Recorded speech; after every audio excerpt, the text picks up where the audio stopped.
கொஞ்ச நாளுக்கு முன்னாடி ஒரு வீடியோ போட்டிருந்தேன் ஃப்ரெண்ட்ஸ். நம்ம கஸ்டமர் வந்து இந்த மாதிரி ஒரு ஆர்சி கார் கொடுத்துருந்தாங்க. இதில் வந்து என்ன கம்ப்ளைண்ட்னு பார்த்தீங்கன்னா மோட்டர் போயிட்டு அப்படின்னு சொல்லியிருந்தாங்க கஸ்டமரு. ஆனால் எல்லாமே மோட்டர் வாங்கிட்டு வந்துட்டாங்க. இந்த மோட்டர் நம்ம ரீப்ளேஸ் பண்ணுறது தான் வேலையே. ஆனால் வந்து ஓப்பன் பண்ணி பார்த்தோன்னா இந்த இடத்துல ஒரு 4 ஸ்க்ரூ ஓப்பன் பண்ணியாச்சு. ஓப்பன் பண்ணிட்டு நம்ம வந்து மோட்டர் தான் மாற்றணும் போல அப்படின்னு சொல்லிட்டு நம்ம வந்து மோட்டர் மாற்றிட்டோம். மோட்டர் மாற்றிட்டு அதுக்கப்புறம் ப்ளே பண்ணி பார்த்தோன்னா ஓடலை. என்னடா இது ஓட மாட்டேங்குது. அதுக்கப்புறம் நம்ம திரும்பி கழட்டி பார்த்தேன். உள்ளே வந்து கழட்டி பார்த்தோன்னே ஓப்பன் பண்ணி வச்சு ப்ளே பண்ணால் ப்ளே ஆகுது. என்னடா இது ஓப்பன் பண்ணால் லோடு கொடுத்தா ஓட மாட்டுக்கு அப்படின்னு பார்த்தோன்னே இந்த கம்பி வந்து நீளமாக இருக்குது.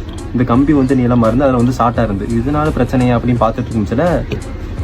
பழைய மோட்டர் நம்ம என்ன ப்ராப்ளம்னு எடுத்து பார்க்கணும்னு சொல்லிட்டு நம்ம இந்த பழைய மோட்டரில் வந்து இதை வந்து ஓப்பன் பண்ணிட்டேன். இந்த 2 சைடு ஓப்பன் பண்ணிட்டேன். ஓப்பன் பண்ணிட்டு உள்ளே வந்து பார்த்தோன்னா ஃபுல்லாக அவ்வளோ டஸ்ட்டு, ரொம்ப டஸ்ட்டு. உள்ள வந்து க்ரீஸாக இருந்து பிளாக் கலர் க்ரீஸ். சரி இந்த பிளாக் கலர் க்ரீஸ் தானே ரெடி பண்ணிடலாம்னு சொல்லிட்டு அதுக்கு தொடச்சிட்டு திரும்பி உள்ள வச்சுட்டு திரும்பி ப்ளே பண்ணி பவர் கொடுத்து பார்த்தா ஒர்க் ஆகிட்டு. எனக்கே ஆச்சரியம் தாங்க முடியல. சரி இதை இந்த மோட்டர் வச்சு போட்டு பார்ப்போம்.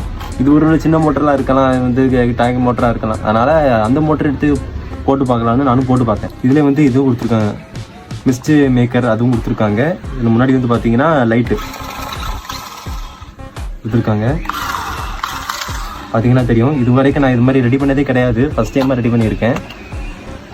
ரொம்ப கிரிட்டிக்கல். ஒன்று வந்து ஓப்பன் பண்ணோடனே வந்து ரொம்ப டிஃப்ரெண்ட்டாக இருந்து இந்த சைடு 2 இது மாதிரி கொடுத்துருக்காங்க. அது வந்து கொஞ்சம் உள்ளே வந்து நவுண்டுட்டு அதுக்கப்புறம் மாட்டுறது கொஞ்சம் கஷ்டப்பட்டு மாட்டிட்டேன்.